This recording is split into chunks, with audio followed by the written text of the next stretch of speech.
So this month is Action Month. For me, I'll be reviewing 4 fun, over-the-top action games this month. Today we'll be starting with Bulletstorm.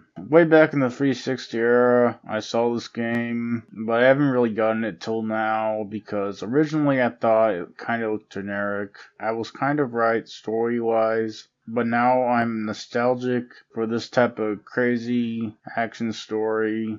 And gameplay-wise, I was mostly wrong.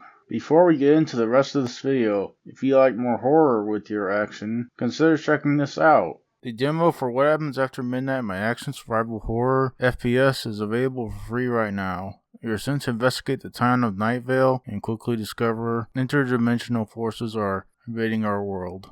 Hop between worlds, meet strange characters, and survive cosmic horrors once you find out what happens after midnight. Getting back to the gameplay, I said mostly wrong, because the actual shooting in this game is a little generic, also kind of slow. And when I say shooting, I'm just talking about aiming smoothness and time to kill and such. There are some pretty good weapons and weapon abilities though. My favorite is the shotgun. It throws people back and can split people in half if you're close enough. It might be one of the best shotguns in video games. The drill gun's also pretty cool. With all that said, this game isn't really about shooting.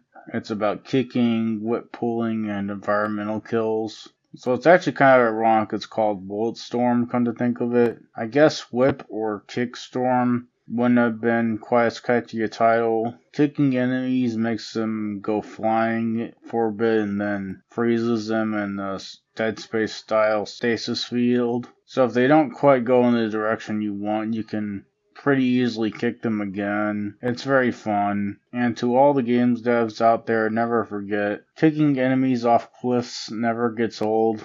The whip pull is pretty well used in the same way, but in the reverse direction. It's also pretty fun. The kick and whip pull can be combined with a lot of environmental things like kicking an explosive ball at someone or pulling someone into an electrical hazard. I love environment kills in games and they should be done more. As for the enemies and enemy variety, they're okay. So are the bosses. The upgrade systems for weapons is okay, but it's not very deep. But the thing I really like about it is the way you get points for upgrading.